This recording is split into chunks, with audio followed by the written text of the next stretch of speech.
오늘 우리가 함께 나눌 하나님의 말씀은 마태복음 5장 13절부터 16절까지의 말씀입니다. 하나님의 말씀을 받들어 읽겠습니다. 너희는 세상의 소금이니 소금이 만일 그 맛을 잃으면 무엇으로 짜게 하리요? 후에는 아무 쓸데 없어 다만 밖에 버려져 사람에게 밟힐 뿐이니라. 너희는 세상의 빛이라. 산 위에 있는 동네가 숨겨지지 못할 것이요. 사람이 등불을 켜서 말 아래에 두지 아니하고 등경 위에 두나니 이러므로 집안 모든 사람에게 비치느니라. 이같이 너희 빛이 사람 앞에 비치게 하여 그들로 너희 착한 행실을 보고 하늘에 계신 너희 아버지께 영광을 돌리게 하라. 아멘. 우리는 지난 몇 주 동안 예수님 말씀하신 8가지의 복, 팔복에 관해 함께 살펴보았습니다. 팔복은 사람들에게 인기 있는 복은 아닙니다. 세상에서 사람들이 바라는 복이 아니에요. 사람들은 현실적인 복을 원합니다. 지금 당장 내 눈에 보이고 내 손에 잡히는, 나의 삶의 필요를 채워주고 삶의 문제를 해결할 수 있는 것이 복으로 생각합니다. 세상의 복은 일시적입니다. 영원하지 않습니다. 잠깐 누리다가 사라지는 복에 불과합니다. 그러나 팔복은 세상 사람들이 추구하는 복과는 다릅니다. 팔복은 하나님의 나라와 깊은 관계가 있습니다. 팔복은 하나님의 나라를 상속받은 하나님의 자녀들이 누리는 복입니다. 따라서 예수님도 첫 번째 복이나 8번째 복을 말씀하실 때 그들이 복된 이유가 천국이 그들의 것이미요 라고 말씀하십니다. 예수님은 하나님의 나라를 소망하고 기다리는 제자들이 누리게 될 팔복을 가르쳐 주셨습니다. 제자들은 팔복이 진짜 참된 복임을 깨달았고 그래서 하나님 나라의 복음을 위하여 자기의 생명을 다했습니다. 제자들은 하나님의 나라를 상속받았습니다. 그러나 제자들이 살아가야 할 곳은 세상입니다. 제자들은 세상에서 하나님 나라를 전하고 세상 사람들에게 예수님의 복음을 전해야 했습니다. 제자들은 세상에 있습니다. 그런데 그들은 세상에 속하지 않고 예수 그리스도에게 속해야 했습니다. 그렇다면 예수 그리스도에게 속한 제자들은 어떻게 세상을 살아가야 합니까? 다르게 표현해 보겠습니다. 팔복이 진짜 복임을 깨달은 사람은 그것이 복임을 어떻게 세상에 보여줄 수 있을까요? 오늘은 팔복이 진짜 복이라는 사실을 깨닫게 된 제자들이 세상에서 어떤 삶을 살아가야 하는지를 함께 나누려고 합니다. 예수님은 팔복을 말씀하시고 그 다음에 제자들에게 이렇게 말씀하십니다. 우리 마태복음 5장 13절 함께 말씀을 읽겠습니다. 너희는 세상의 소금이니 소금이 만일 그 맛을 잃으면 무엇으로 짜게 하리요? 후에는 아무 쓸데없어 다만 밖에 버려져 사람에게 밟힐 뿐이니라. 아멘. 여러분, 예수님 말씀하십니다. 너희는 세상의 소금이니. 먼저 예수님의 말씀은 썩고 부패하는 세상의 현실을 전제하고 있습니다. 세상은 죄와 타락의 결과로 부패했습니다. 성경을 보면 하나님과의 관계가 단절된 인간은 모두 죄 아래 있습니다. 창세에 기록된 말씀을 보십시오. 하나님은 세상을 완전하게 창조하셨습니다. 하나님 보시기에 세상은 참 좋았습니다. 그러나 죄가 세상에 들어왔고 인간은 죄로 인해 부패했습니다. 하나님은 사람의 죄악이 세상에 가득함을 보시고 한탄하셨습니다. 마음에 근심하셨습니다. 결국에 하나님은 세상에서 사람들을 쓸어버려야겠다 작정하십니다. 우리 창세기 6장 5절부터 7절을 한번 보겠습니다. 함께 보시죠. 여호와께서 사람의 죄악이 세상에 가득함과 그의 마음으로 생각하는 모든 계획이 항상 악할 뿐임을 보시고 땅 위에 사람 지으셨음을 한탄하사 마음에 근심하시고 이르시되 내가 창조한 사람을 내가 지면에서 쓸어버리되 사람으로부터 가축과 기는 것과 공중의 새까지 그리하리니 이는 내가 그것들을 지었음을 한탄함이니라 하시니라. 여러분, 하나님은 사람을 지으시고 한탄하시고 후회하셨다는 거예요. 하나님은 물로 홍수로 심판하셨습니다. 홍수 이후에도 인간의 죄는 멈추지 않았어요. 사라지지 않았습니다. 하나님을 떠난 인간은 하나님의 품으로 돌아오지 않았습니다. 계속해서 인간은 부패했고 타락했습니다. 로마서를 보면 사도 바울은 하나님을 멀리 떠나 있는 인간은 모두 죄 아래 있다라고 선언합니다. 로마서 3장 9절부터 12절을 함께 보겠습니다. 그러면 어떠하냐? 우리는 나으냐? 결코 아니라. 유대인이나 헬라인이나 다 죄 아래에 있다고 우리가 이미 선언하였느니라. 기록된 바 의인은 없나니 하나도 없으며 깨닫는 자도 없고 하나님을 찾는 자도 없고 다 치우쳐 함께 무익하게 되고 선을 행하는 자는 없나니 하나도 없도다. 이 바울의 말에 따르면 하나님을 떠나 있는 인간, 하나님과 분리되고 하나님과 멀어져 있는 인간의 상태는 모두 죄 아래에 있어요. 의인이 하나도 없습니다. 하나님을 찾지 않습니다. 다 치우쳐 있습니다. 아무도 선을 행하지 않아요. 이것이 썩고 냄새나며 부패한 세상의 현실이에요. 예수님은 이렇게 죄악이 가득한 세상으로 제자들을 보내십니다. 그리고 제자들을 향하여 말씀하십니다. 너희가 세상의 소금이다. 헬라어 문장으로 보면 너희만이 소금이다 이렇게 되어 있어요. 너희만이 소금이다. 새한글 성경으로 보면 바로 여러분이 땅의 소금입니다 이렇게 되어 있어요. 여러분, 예수님의 의도가 무엇입니까? 제자들은 부패된 세상과는 달라야 한다는 것을 강조하고 있어요. 소금에는 두 가지 기능이 있습니다. 첫 번째는 부패를 방지하는 기능이 있고 두 번째는 맛을 내는 기능이 있어요. 먼저 소금은 음식을 오랫동안 보존하는 방부제 역할을 합니다. 세균이 증식되는 것을 억제하고 음식이 상하지 않도록 도와줍니다.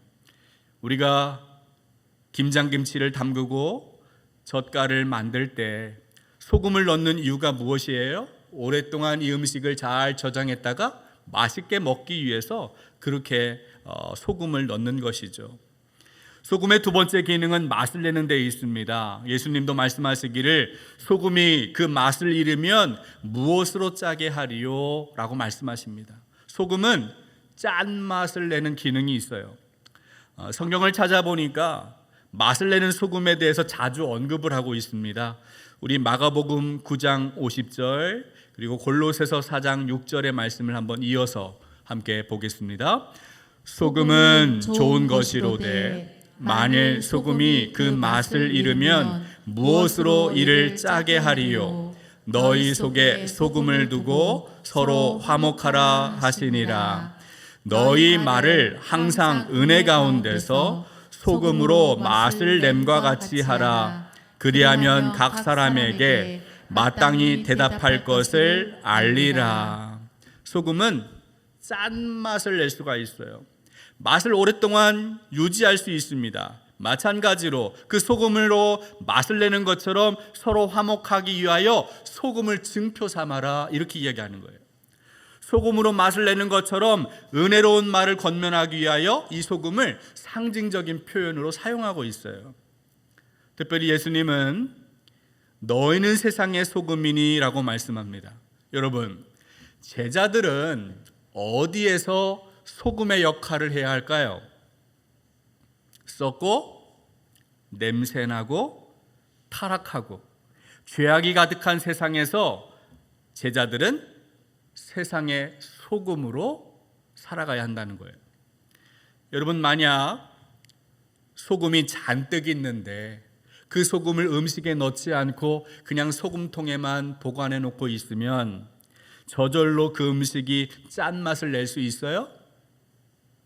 소금을 그냥 가만히 두면 음식이 저절로 오랫동안 보존이 되겠습니까? 소금은 필요한 곳에, 곳곳에 흩어지고 뿌려져서 녹아야 되는 거예요. 소금이 있어야 할 곳에 뿌려지지 않으면, 소금이 짠맛을 내지 못하고 그냥 그대로 있으면 아무 쓸데없는 맛을 잃은 소금에 불과하다라고 말씀하고 있습니다.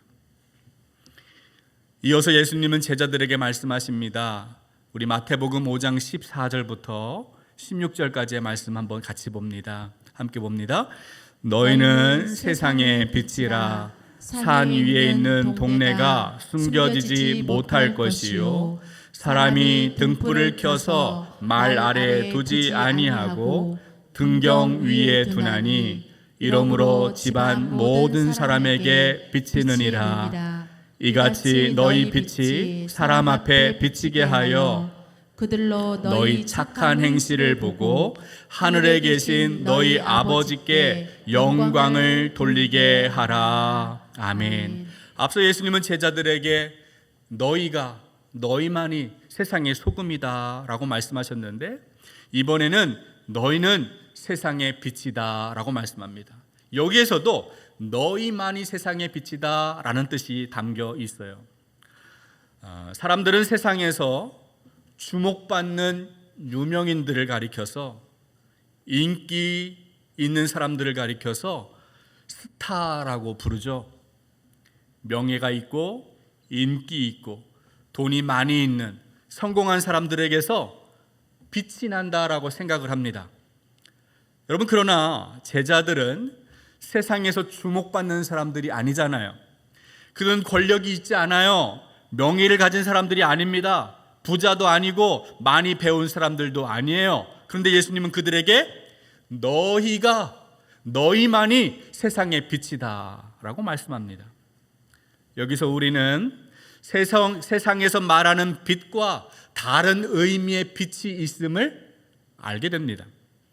예수님을 믿고 따르는 제자가 된다는 것이 얼마나 소중하고 영광스러운 것인지를 깨닫게 됩니다.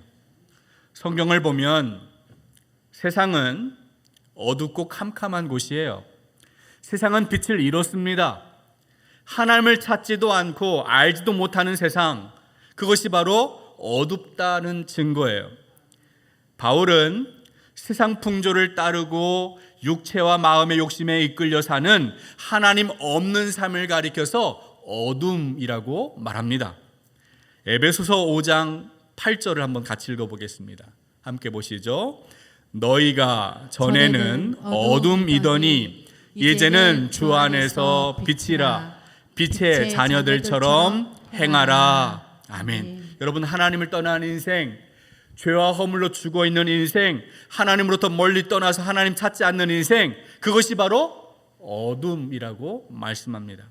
그런데 긍휼이 풍성하신 하나님의 은혜로 구원받고 그리스도 안에 들어왔기 때문에 바울은 그들을 향하여 너희가 주 안에서 빛의 자녀가 되었다라고 말하고 있는 거예요. 여러분, 빛은 어떤 기능이 있습니까? 빛이 할 수 있는 가장 중요한 것은 어둠을 밝히는 것입니다. 빛이 비치면 어둠은 사라집니다. 어둠 속에 감춰져 있던 것들이 밝히 드러납니다. 빛은 어둠을 밝히기 위한 목적으로 쓰입니다. 따라서 오늘 본문 15절에서도 예수님은 말씀하십니다. 사람이 등불을 켜서 말 아래 두지 않는다. 이 새한글 성경에서 보면 이것을 이렇게 표현합니다. 또 사람들은 등잔불을 밝혀서 그것을 바가지로 덮어놓지 않습니다. 여러분, 불을 켜서 사람들을 비추는 것이 그것이 목적인데, 불을 켜서 그것을 바가지로 덮어놓으면 불을 켤 이유가 뭐가 있어요? 기능이 없어지는 거잖아요. 그렇다면 예수님이 오늘 말씀에서 제자들에게 너희는 세상의 소금이다, 너희는 세상의 빛이다 라고 말씀하는 이유가 무엇일까요? 제자들이 썩고 냄새나는 부패한 세상에 나아가서 다른 사람보다 더 도덕적으로, 더 윤리적으로 삶을 살아내서 소금 같은 역할을 하기를 원하시는 걸까요? 어둡고 캄캄한 세상에서 어둠을 밝히기 위하여 더 열심히 노력하고 다른 사람보다 더 훌륭하게 인생을 살아가야 한다고 요구하시는 걸까요? 만약 예수님이 제자들에게 이렇게 요구하시면 제자들은 예수님의 이 요구가 너무나도 무겁게 여겨졌을 것입니다. 오늘 이 시대를 살아가는 우리들도 그렇게 이 말씀을 생각하면 얼마나 부담스럽습니까? 우리는 예수님의 제자가 되기를 원합니다. 그런데 부족하고 연약한 우리가 썩고 부패한 세상을 지키고 보존할 수 있겠어요? 눈앞에 보이지 않는 하나님을 인정하지도 않고 하나님 말씀을 들으려고 하지도 않고 강하게 거부하는 세상에서 어떻게 우리가 빛을 비칠 수 있겠습니까? 우리는 예수님의 말씀을 바르게 이해하고 정확하게 적용할 필요가 있어요. 오늘 예수님 말씀하십니다. 너희는 세상의 소금이고 세상의 빛이다. 제자들은 앞으로 세상에서 소금이 되기 위하여 무엇인가 열심히 노력하거나 세상의 빛이 되기 위하여 좀 더 훌륭하게 살아야 하는 것이 아닙니다. 왜냐하면 제자들은 이미 세상의 소금이 되었고 예수님을 믿는 믿음으로 세상의 빛이 되었기 때문입니다. 우리는 세상의 소금이 되기 위하여 노력하거나 세상의 빛이 되기 위하여 더 훌륭하게 살려고 애를 쓸 필요가 없어요. 중요한 사실은 예수 그리스도를 믿고 따르는 제자가 된다는 것은 그리스도 안에서 이미 변화된 존재라는 사실을 깨닫는 것이 중요해요. 바울은 예수 그리스도 안에 변화된 사람들을 가리켜서 새로운 피조물이라고 부릅니다. 우리 고린도후서 5장 17절을 한번 읽어봅니다. 함께 말씀 보겠습니다. 그런즉 누구든지 그리스도 안에 있으면 새로운 피조물이라. 이전 것은 지나갔으니 보라 새 것이 되었도다. 아멘. 여러분, 그리스도 안에 있으면 누구든지 새로운 피조물입니다. 새로운 피조물은 썩고 냄새나고 부패한 세상에서 구원받았다라는 뜻이에요.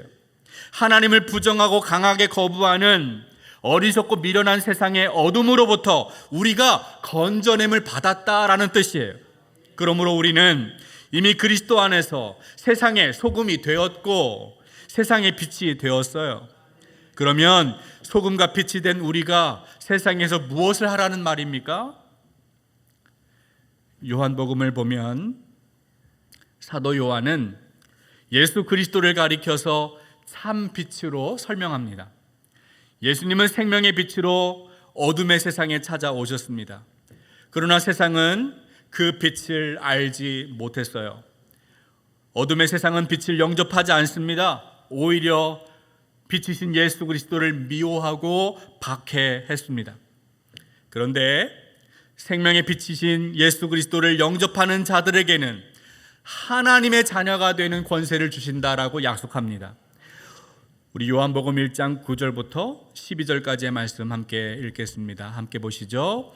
참 빛 곧 세상에 와서 각 사람에게 비추는 빛이 있었나니 그가 세상에 계셨으며 세상은 그로 말미암아 지은 바 되었으되 세상이 그를 알지 못하였고 자기 땅에 오매 자기 백성이 영접하지 아니하였으나 영접하는 자 곧 그 이름을 믿는 자들에게는 하나님의 자녀가 되는 권세를 주셨으니. 아멘. 예수님은 어둠을 비추는 빛으로 이 땅에 오셨는데 어둠의 세상은 그 빛을 거부하고 미워했다는 거예요. 그러나 예수님의 이름을 믿고 영접하는 자들에게는 하나님의 자녀가 되는 권세를 주셨다는 겁니다. 하나님의 자녀는 빛이신 예수 그리스도를 믿는 믿음으로 말미암아 빛의 자녀가 된 거예요. 생명의 빛을 얻게 되었어요. 요한복음 8장 12절이 그것을 설명하고 있습니다. 요한복음 8장 12절 함께 읽습니다. 예수께서 또 말씀하여 이르시되 나는 세상의 빛이니 나를 따르는 자는 어둠에 다니지 아니하고 생명의 빛을 얻으리라. 아멘. 빛으로 오신 예수 그리스도를 따라가는 사람들은 더 이상 이 어둠 가운데 있는 세상에서 방황하지 않아요. 생명의 길, 구원의 길로 나아갈 수 있습니다. 그 이유가 무엇입니까? 생명의 빛이신 그리스도를 얻었기 때문이에요. 따라서 제자들이 이 땅에서 감당해야 할 사명은 세상에서 소금 되기 위하여 노력하거나 빛이 되기 위하여 노력하는 것이 아니라 그리스도 안에서 자신이 소금 되었음을, 빛이 되었음을 깨닫고 자기 안에 계시는 그리스도를 전함으로 그 소금의 역할을 하라는 거예요. 자기 안에 빛이신 그리스도를 비춤으로 그 빛의 역할을 하라는 것입니다. 여러분, 우리는 스스로 빛을 만들 수가 없어요. 빛이 되시는 하나님의 빛을 받아서 그 빛을 비추는 반사체의 역할을 할 수 있어요. 이것이 세상에서 빛의 역할을 감당해야 할 우리의 사명입니다. 유진 피터슨 목사님이 쓴 메시지 성경을 보면 오늘 말씀을 이렇게 표현하고 있어요. 제가 한번 이 말씀을 읽어봅니다. 너희가 여기 있는 이유를 말해주겠다. 너희는 소금을 쳐서 이 땅에 하나님의 맛을 드러내라고 여기 있는 것이다. 이렇게도 말할 수 있다. 너희는 빛이 되어 세상에 하나님의 빛깔을 드러내라고 여기 있는 것이다. 여러분, 유진 피터슨 목사님이 강조하고 있는 것이 뭐예요? 제자들이 이 땅에 존재하는 목적과 이유입니다. 제자들은 자기 자신을 드러내기 위하여 이 땅에 살고 있는 게 아니라는 거예요. 왜 그들이 세상을 향하여 보냄을 받았어요? 왜 제자가 되었습니까? 그들은 하나님의 맛을 드러내는 소금이 되어야 한다는 거예요. 하나님의 빛깔을 드러내는 빛이 되어야 한다는 거예요. 자기를 드러내고 자기를 자랑하고 자기를 뽐내라고 이 땅에 사는 것이 아니라는 겁니다. 예수님의 제자는 자기의 맛을 내고 자기의 빛을 비추는 사람이 아니라 하나님의 맛을 드러내고 하나님의 빛깔을 드러내는 그런 사람이 예수님의 제자입니다. 마지막으로 예수님 말씀하십니다. 우리 마태복음 5장 16절 함께 읽겠습니다. 함께 보시죠. 이같이 너희 빛이 사람 앞에 비치게 하여 그들로 너희 착한 행실을 보고 하늘에 계신 너희 아버지께 영광을 돌리게 하라. 아멘. 여러분, 예수님 말씀하시는 너희의 착한 행실을 이렇게 말씀하시는 걸 보면 마치 이 말이 제자들의 어떤 선한 행위라 어떤 노력으로 오해하기가 쉬워요. 그러나 여러분, 제자들 안에서 선한 일을 하시는 분, 착한 일을 이미 시작하신 분이 누구예요? 예수 그리스도입니다. 제자들은 자기 안에서 착한 일을 시작하신 예수 그리스도, 그분의 뜻에 따라 순종할 때 그리스도가 행하시는 일에 참여할 수 있게 되는 것입니다. 여러분, 이 제자들이 자기가 자기를 드러내는 착한 일이 아니라 자기 안에서 일하시는 성령의 뜻에 따라, 하나님의 뜻에 따라, 그리스도의 행하시는 일의 뜻에 따라 순종할 때 그 착한 일을 보고 누가 영광을 받으십니까? 하늘에 계시는 아버지께서 영광을 받으신다는 거예요. 오늘 본문에서 예수님은 팔복이 진정한 복임을 깨닫게 된 천국을 소망하는 제자들에게 말씀합니다. 제자들이 이 땅에 속하지 않고 어떻게 세상에서 그리스도를 믿고 따라가는 제자의 삶을 살 수 있겠습니까? 그들은 세상의 소금이어야 하고 세상의 빛이어야 했어요. 자기 안에 계시는 예수 그리스도를 증언하고 그분을 드러내는 방식으로 세상의 소금으로 세상의 빛으로 사명 감당할 수 있어요. 이것이 하늘에 계신 아버지께 영광 돌리는 소금이고 빛의 역할인 것입니다. 사랑하는 여러분, 우리의 인생도 마찬가지입니다. 예수님을 주님으로 고백하고 믿음으로 구원받은 여러분은 세상에서 소금이고 세상에서 빛입니다. 여러분은 썩고 냄새나고 더럽게 부패한 세상으로 나아가야 합니다. 소금이 모여 있으면 어떡합니까? 나아가서 흩어져야 하는 것이죠. 그리고 하나님을 부정하고 빛을 거부하는 어둠의 세상을 향하여 담대하게 선포하십시오. 여러분 안에 계시는 예수 그리스도가 참된 빛이심을, 그분이 우리를 구원하실 수 있는 생명임을 고백하시기 바랍니다. 여러분 안에서 착한 일을 시작하신 예수 그리스도의 인도하심에 순종할 때 바로 그것이 세상의 소금으로, 세상의 빛으로 사명 감당하는 삶인 것입니다. 세상의 소금과 빛으로 사용되어서 하나님 아버지께 영광 돌리는 여러분들이 되시기를 주님의 이름으로 축복합니다. 하나님 아버지, 부패한 세상에서 허물과 죄로 죽었던 우리를 살리신 주님을 찬송합니다. 어둡고 캄캄한 세상으로부터 우리를 건져주시고 생명의 빛을 비추셔서 구원의 은혜를 베풀어 주시니 감사합니다. 예수 그리스도 안에서 새로운 피조물 된 우리가 하나님의 맛을 드러내는 소금, 하나님의 빛깔을 드러내는 빛으로 쓰임받아서 하나님께 영광 돌리는 인생 살아내게 하여 주옵소서. 이제는 우리 주 예수 그리스도의 크신 은혜와 하나님의 놀라우신 사랑과 성령의 감화, 감동, 충만하신 역사가 세상의 소금, 세상의 빛으로 쓰임받고 하나님 앞에 영광 돌리기를 소원하는 우리 목포중앙선결교회 모든 가족 위에 지금부터 영원토록 함께 해 주시기를 간절히 축원하옵나이다. 아멘.